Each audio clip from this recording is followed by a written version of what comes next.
Coming up today on Locked On Texas Tech, we talk quarterbacks, we talk Kash with a K, and we talk coaches climbing cranes. Next on Locked On Texas Tech. You are Locked On Texas Tech, your daily podcast on the Texas Tech Red Raiders, part of the Locked On Podcast Network, your team every day. We're going to start this thing off right. Raider!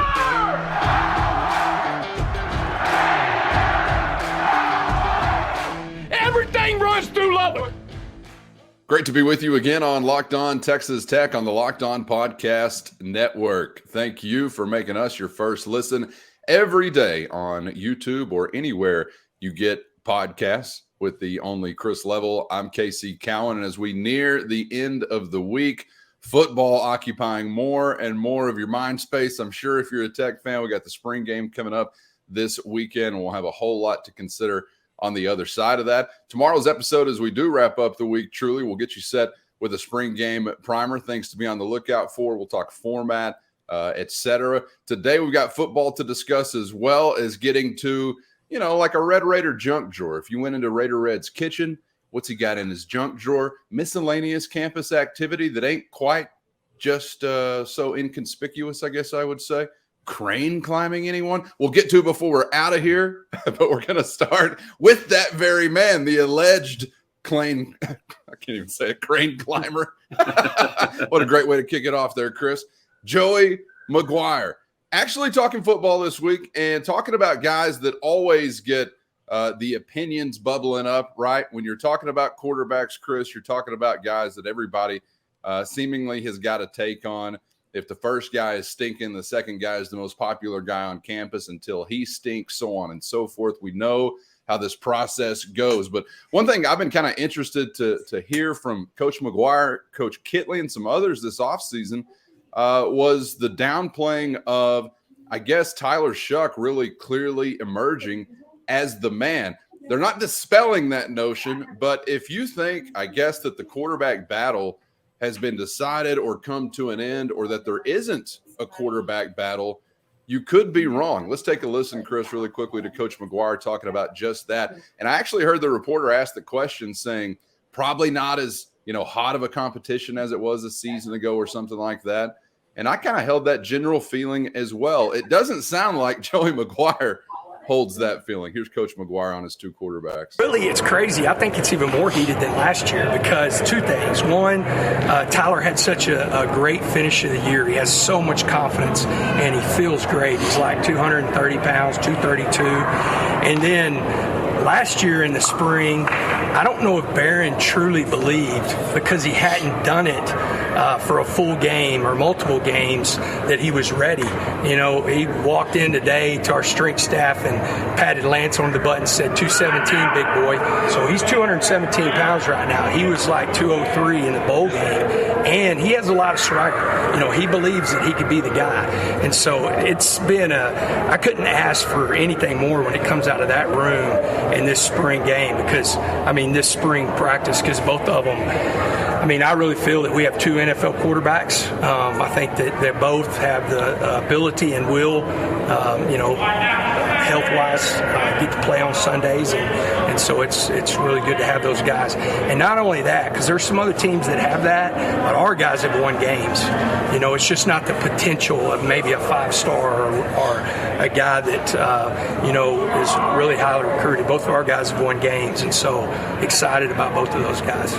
This is what's interesting is that it's not about because I think we are all just sitting here. We just want him to be healthy and be able to play on Saturdays, and he's already skipping to the next day of the week, man, and got him in the NFL, which I thought was funny because, and he's not wrong. These are, Coach McGuire, I think, is telling you these are guys that they check the measurables box. They just need to stay healthy and be productive and be good college quarterbacks, which they, to this point in their careers, they've both been.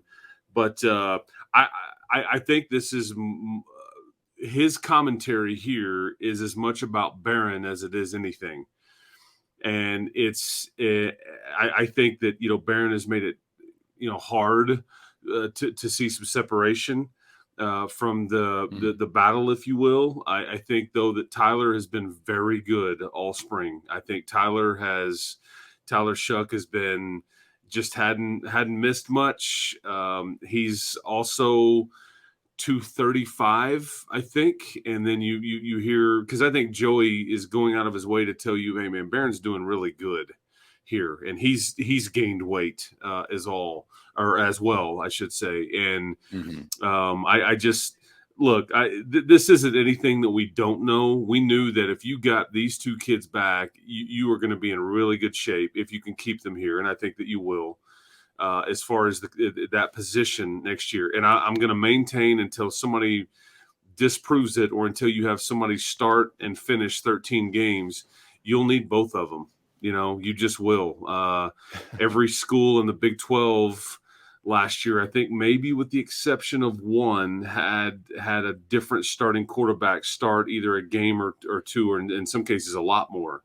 So that's just the way it works. And I think Barron is maybe – the maturation of him as a player is kind of starting to take place. The game's starting to slow down a little bit for him, and that puts you in a really good spot if you're Texas Tech football and Zach Kitley, because you want it to be a difficult decision. But I still think the best way to phrase it is that Tyler Shough needs to be beaten out for this job.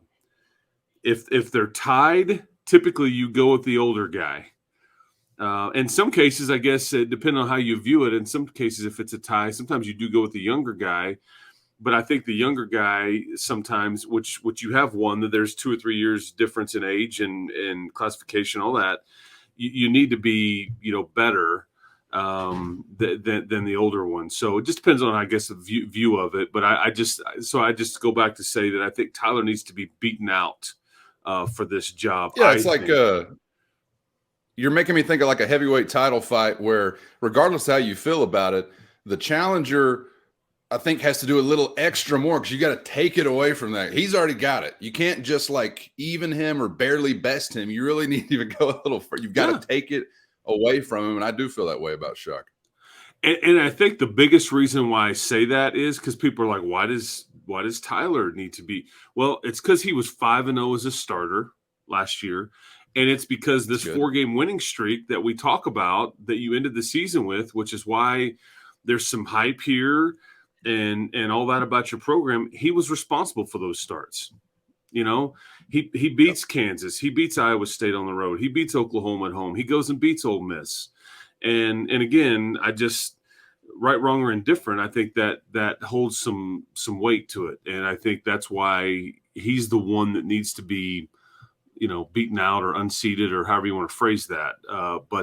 And he's going to make it very difficult to do that, because, again, anytime you spend any time around Tyler, he treats this thing like professional football. He's very serious about this position and this job or his situation. I mean, and he does all the little things.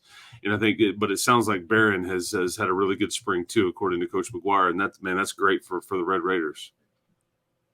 Yeah, and the second part of the McGuire comment on quarterbacks, you didn't hear it there, and it was actually just a little more muddled conversational between head coach and reporter, so I didn't clip it for you. But he was asked about announcing a starter, and kind of surprisingly to me, maybe it's just because I'm dumb and surprised by obvious things to everybody else, but kind of surprising to me, Chris, he's outlining basically, well, maybe in June, if not right after this spring game, we will make an announcement.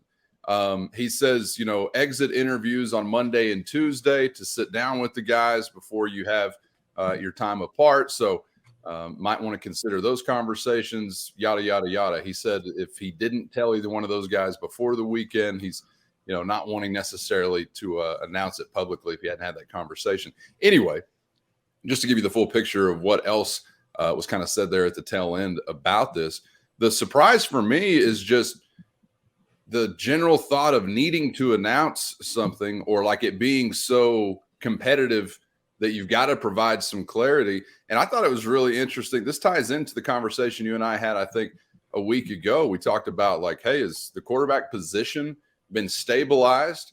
Do you have some clear hierarchy or do you not?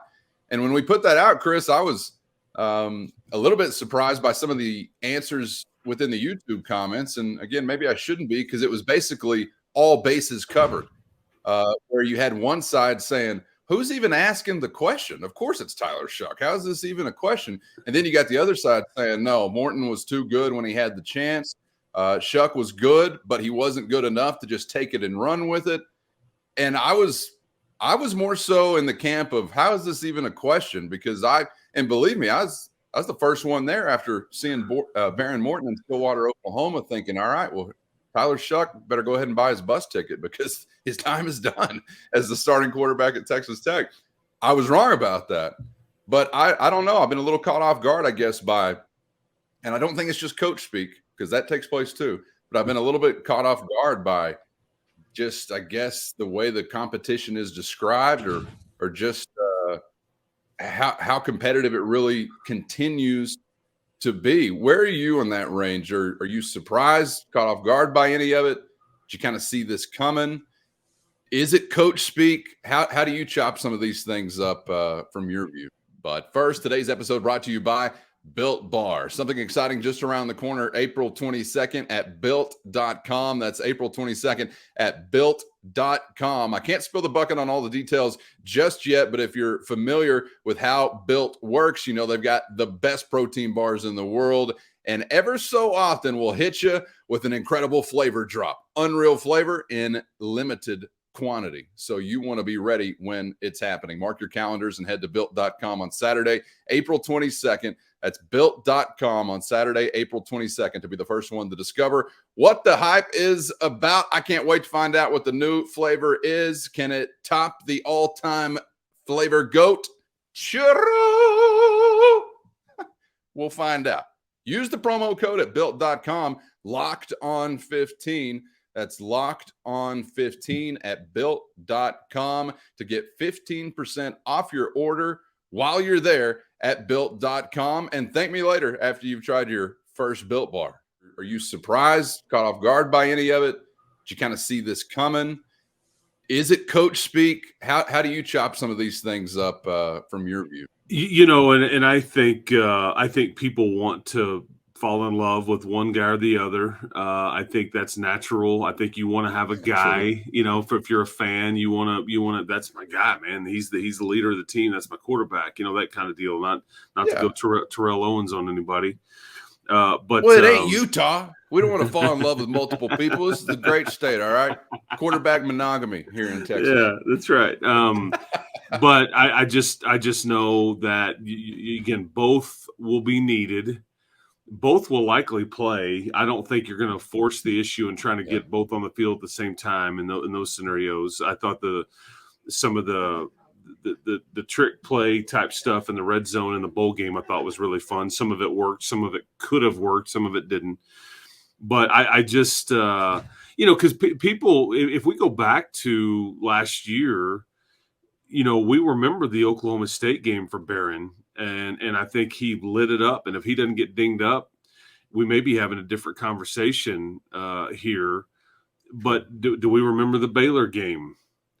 And he really struggled. Yes. Yeah, he really struggled in that game. And, you know, he was kind of the only option, I think, at the time and had those 3 interceptions. And you just, as a team, table was set, night game. You know, Mahomes was there. You had all kinds of things, and it just wasn't very pretty at all. And then Baylor kind of went on to not be very good the rest of the way out, like we thought they would. I think we thought, okay, they're about to take off and turn it around and go win the league, and they were okay. Don't misunderstand what I'm saying. They just didn't start rattling them off and go win the league, obviously. But I just go back to the last thing that we've seen, and I think it's not just an isolated incident. It was nice, steady quarterback play, you know, and I think it was arm, it was legs, it was no turnovers, it was winning. I just, you know, so that is the part that I think if you're Barron, you've got to be, you know, again, you've got to be the challenger, kind of taking down the champ in that analogy. I think again, I'll be surprised if Tyler Shough isn't the starting quarterback, but it doesn't that doesn't mean that that's who it will be, and it's not a negative toward Baron Morton at all either. I mean, I just think that there's a gap a bit, whether real or perceived. But again, so much of that is just last November and December, and you just can't ignore that. And again, I think if Baron though was that much better than Tyler, I think that Zach and Joey and all that would go, all right, Morton, you're the guy, you're QB1. They're not trying to hold anybody back or whatever, but I think if he was that much better, right. I think, but I'm going to be fascinated in the announcement or lack thereof and just kind of the timing of it, because with the portal and with all that, but sometimes coaches just want to get out in front of it and say, this is the guy, this is who the team can now look to for leadership and all those kinds of things. And, there's different philosophies there. Some sure. Internally know who the guy's going to be, and it's like the team kind of knows, but we're just not going to tell everybody. And some, maybe in this case, maybe they do get out in front of it and just say, hey, let's just go tell the world, who the guy is, so everybody knows, and we can send him to media days in the summer, and we can kind of prepare as such and right. and all that. But again, you're running the risk of the guy that didn't win the job, going, well, it didn't work for me here, I'm out. So who the heck knows? Yeah. And that's a problem that is not a problem that's at the feet of the coaches or the student athletes. That's at the feet of those who write such regulations. Incredibly silly and something that probably needs to be addressed, but it's the reality right now. So yeah, you do have to take that into consideration. Guy losing a job and then bouncing this close to the season. Shout out to Mike Gundy and the Oklahoma State Cowboys. I think you also, Chris, have to just really admire the intestinal fortitude of both of these guys. Probably goes without saying. And I would even say, in particular, Tyler Shough, because I doubt I was the only one that when Baron Morton is looking like he was looking as such a young guy that thought, all right, well, the future is now. I think that I put that on a thumbnail after that game. The future is freaking now. And then a couple of weeks later, Baron Morton was in a boot in Fort Worth. I was like, okay, well, rewind the future a little bit. We're going to hold off on that future for just a minute. But so Shough has his issue from 2 years ago, pardon me, comes back from that, boom. Now, you thought it was going to be easy now? Mr. Adversity going to smack you in the face a little bit more. Then comes back from that, and he on the other side of it, he's coming back on the heels of quarterbacks who have done some good things. I mean, we're just excluding Donovan Smith kind of because he's not relevant as a Red Raider anymore, but he was a part of some of those wins in the meantime, in between time. And Tyler Shough is still able to put in the work, continue to grind, come back, not only make it back, but then be successful. And that was a totally different, I think, kind of tone or tenor of the conversation last year as compared to the last of the Wells era.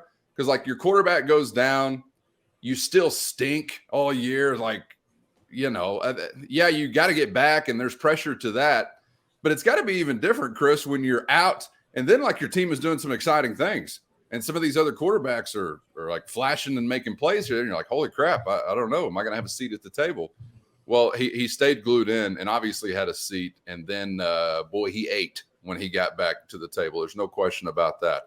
I admire the intangibles and the intestinal fortitude of both of these guys at such young ages. But before we're done with quarterbacks and we get on to that Red Raider junk drawer, Chris, I wanted to ask you really just from a football sense between the lines.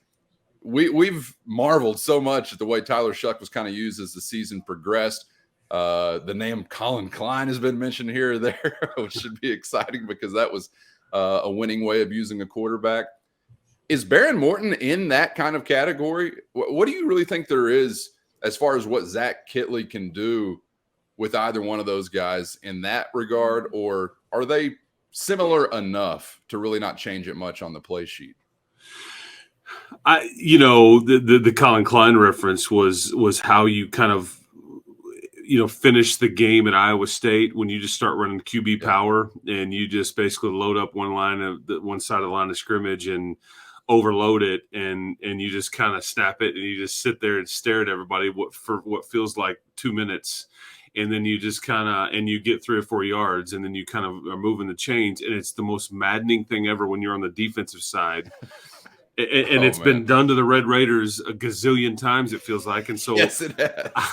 I'm watching this play out, and I'm thinking, like, this is more fun than I should be having right now because you're doing it to somebody else.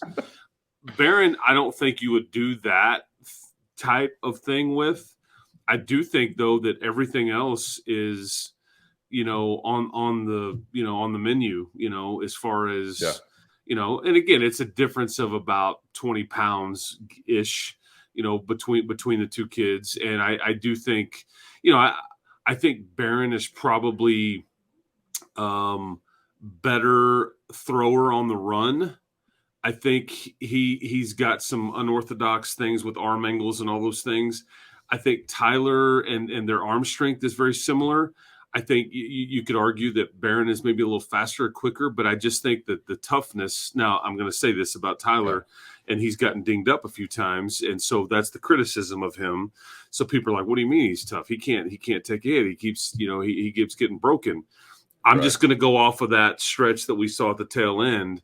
I think he did show some toughness, and he did, deliver hits. Look, your quarterbacks. People probably don't realize this. I think your quarterbacks totaled last year 11 rushing touchdowns. Okay, and I think that the bulk of that came from Tyler and from Donovan. But I just think there's going to be a component of a QB run game here, especially in the red zone, that I think that both guys are going to do and be asked to do.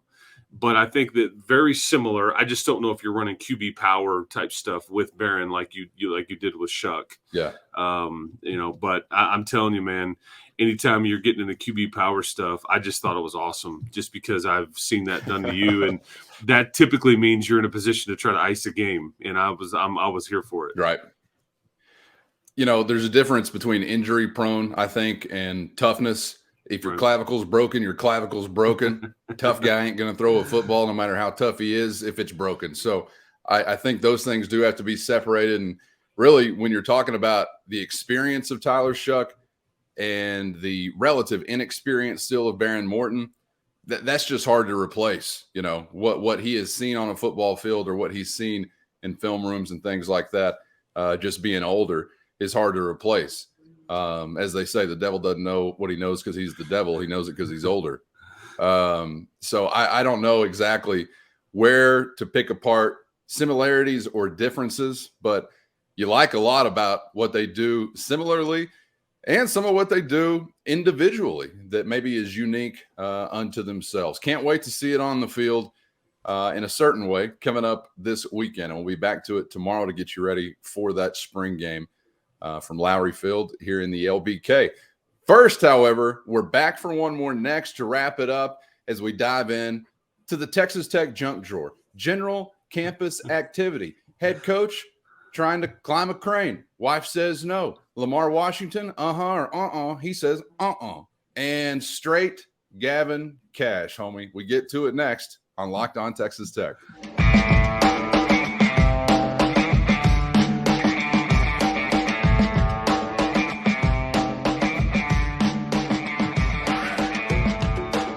Glad to have you along for the ride on Locked On Texas Tech on the Locked On Podcast Network. Thanks for making us your first listen, especially those everydayers out there. Every damn day, thank you. And sometimes I think maybe you just, fall asleep, leave the YouTube running, just keeps giving you video. I don't care. Doctor's lobby, furniture store, wherever we may appear on a television, computer screen, or mobile device. We appreciate you dialing us up. Chris, we didn't know exactly how to package these three blips on the news radar, so to speak. But we thought a junk drawer kind of approach would be a good way to tackle this thing. Everybody's got a junk drawer in their kitchen. So if you're walking into Raider Red's kitchen, what's going on in the junk drawer? Of course, you're going to have some scissors, some fingernail clippers, some Scotch tape, keys to a house you hadn't lived in 25 years, and some Pizza Hut crushed pepper, maybe some Parmesan. That's got to be in there as well. Spicy ketchup. I don't know what your style is, but we've all got a junk drawer. I mentioned some of the things that were in that drawer, entertainingly enough, this week. Some a little easier to laugh at, I guess. But whether it is Joey McGuire and the toughest hardest working, most competitive crane in the country, Lamar Washington refuting transfer portal rumors, or Gavin Kash destroying baseballs. It's a baseball genocide going on at Dan Law Field at Rip Griffin Park right now. Thought we should spend some time tackling each of these, at least for a moment, Chris. So where would you like to start, my friend? And in my junk drawer, there's multiple pens that don't work. There's the paper clips. Maybe some staples and no stapler. I mean, there's all Obviously, kinds of absolutely. Gavin Kash has been one of the bright spots, really, of the athletic program. I think, really, no matter the sport, of the entire year for Texas Tech. 18th and 19th home runs yesterday. I think second in the country in RBIs. And you replaced a lot off of last year's team. There is no more young brothers that are playing for you. And so you kind of wondered where, I think you're the only team. I think I'm right here. I think you're the only program in the Big 12 that as a team is hitting over 300. I think that is impressive. And you're always good on offense here. If the pitching can come around and kind of be a little bit more consistent, I think you're kind of starting to figure it out. But he has got some Big 12 Player of the Year type vibes going here. And I think that is not something anybody would have predicted or projected before the season started. But, man, there's something about playing first base for the Old Red Raiders, man. They certainly figure out ways to, because Tim Tadlock has famously said to multiple people, you can hit, I'll find somewhere for him to stand. We'll figure out somewhere where they can play. If you can hit, you can play for me, man. We'll get you a glove and just post you up somewhere. But yeah, no. So the Red Raider first baseman, kind of the lineage there, has been very impressive. But Kash is just, if he can keep this up, because you've got 16, 17 games left. I guess that doesn't count. Tournament regular season stuff. This is regular season, I think, scheduled. And so, who knows how much we can do here. Now, he has hit 5 home runs in his last 6 games, so he's red hot. Baseball is very difficult. So we'll see. I think that they host the Bears this weekend here in Lubbock. And so, I don't know, maybe the wind will be flying out a little bit. Maybe he gets a few up in the air, man, and keep increasing that total. But it's been fun to watch, man. And he's getting lots of accolades and deservedly so. Oh, yeah. I think he's second nationally right now with those 19, but saw already that he was keeping company of guys like Clint Bryant, Mike Humphreys, et cetera, on some single season lists. So doing some incredible things and a sight to behold. If you have not beheld it yet, maybe make your way out to Dan Law Field at Rip Griffin Park. Should have some decent weather here this weekend in West Texas. And I don't know, Chris, who to compliment on this, but whatever the aura is at first base for the Red Raiders typically turns into pretty good things. Now, if he can just piss off an old man in a Miami Hurricanes uniform, he'll really join a legendary cast. All right, how about number 2 on the list? Let's get to Lamar Washington, because this was really interesting just in the last 24 to 36 hours or so, I guess. I never know what to call things on Twitter. Are they reports, whatever? I don't know. Somebody's saying Lamar Washington will enter the transfer portal, and then Lamar Washington says, nuh-uh. How did this actually go down? What'd you see? I think there was a report out that said he was intended on entering the portal, and then he immediately comes out and says, I'm not in the portal. So let's parse the words there. Nobody said you were in it. They just said you intended on going. And then you immediately come out and said, I'm not in it. So the report could technically still be true if we want to go that route.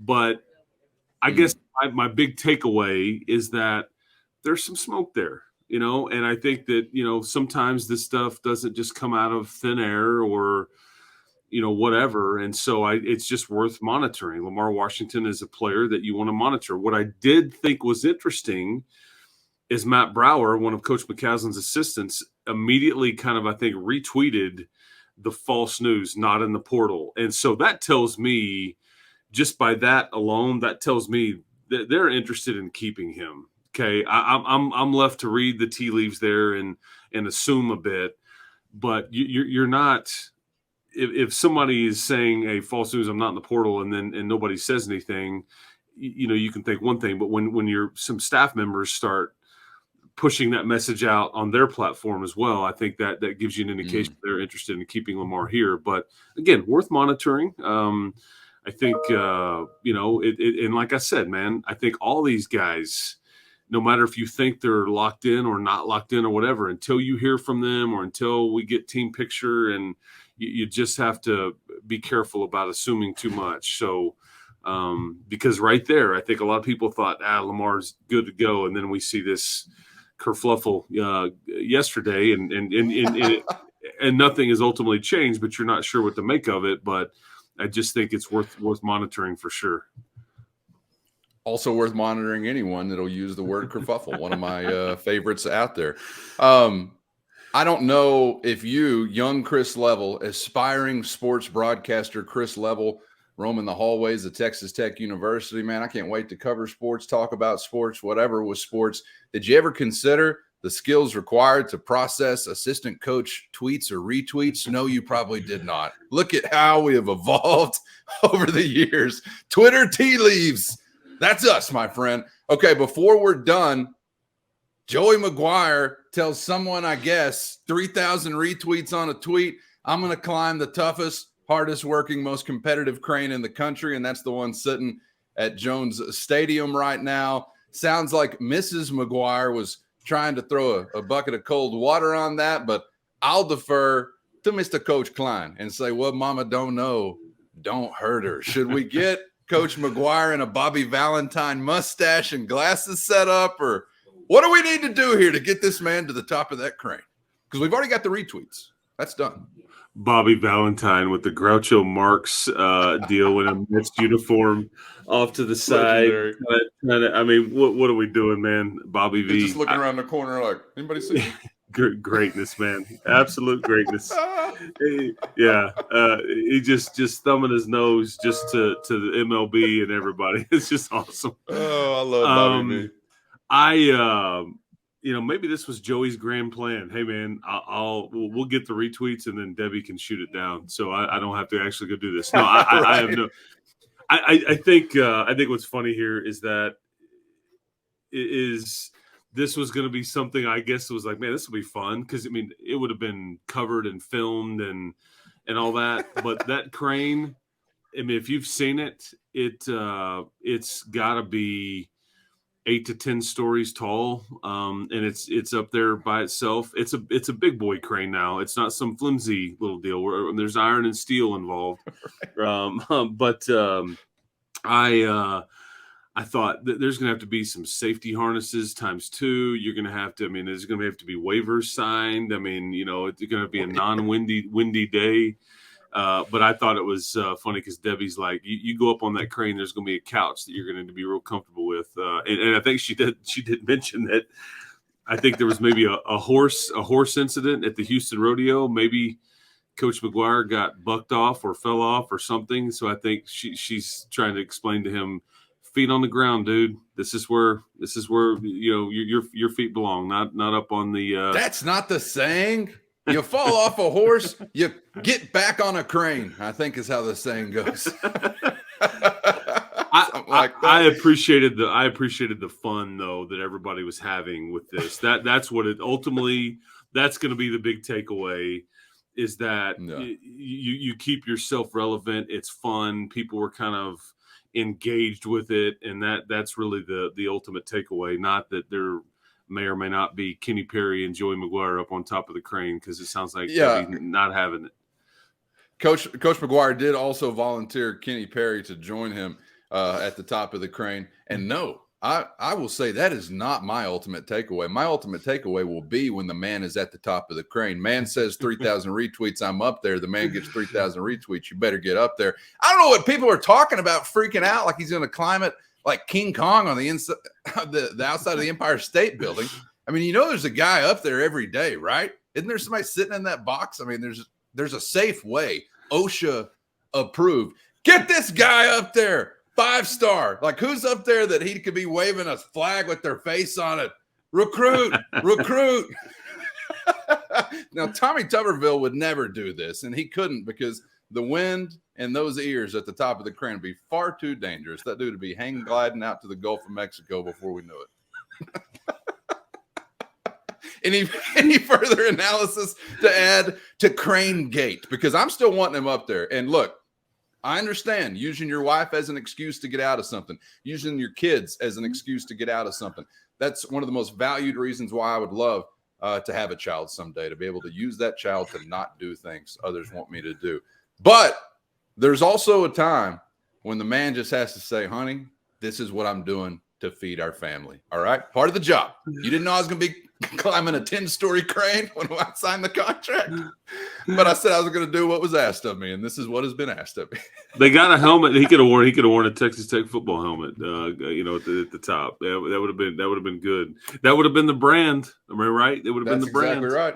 Yeah, he'll have a dive off into a tiny pool. He'll have a rebuttal. He'll have a rebuttal. I can't wait to see what we get with his response. He'll be asked about it for sure. Well, that was a good one. Go ahead. I'm sorry. Well, I would say that I enjoyed the junk drawer. We'll have to do that again sometime. Yeah, I did enjoy rummaging through the junk drawer as well. But I'm telling you that you want to get butts in the seats for a spring game, have a head coach climb a 10-story crane. I really feel like this could take off. I'm all of a sudden interested in the spring game again. We'll see. Hold your breath. Only about, 48 hours away. Less than that. We'll find out, I suppose. We're back on the other side tomorrow to get you set for the spring contest. We'll talk format and some things to be on the lookout for as we try to get back into what? Yeah, tea leaves, reading between the lines, gleaming from the field of spring football as it is soon to come to an end. Time flies when you're having fun or doing whatever we do, and we're glad to be doing it with you each day here on Locked On Texas Tech. Chris, thanks for your time as always, man. Enjoyed it. Absolutely, man, and enjoyed it. Keep hope alive, everybody. We'll talk to you tomorrow as we get ready for the red and black game on Saturday. That's right. We'll wrap up the week with you tomorrow. Be here on YouTube or anywhere you get podcasts. Subscribe on YouTube if you have not so far so you never miss an episode. For Chris, I'm Casey. We'll see you for the next time around on Locked On Texas Tech.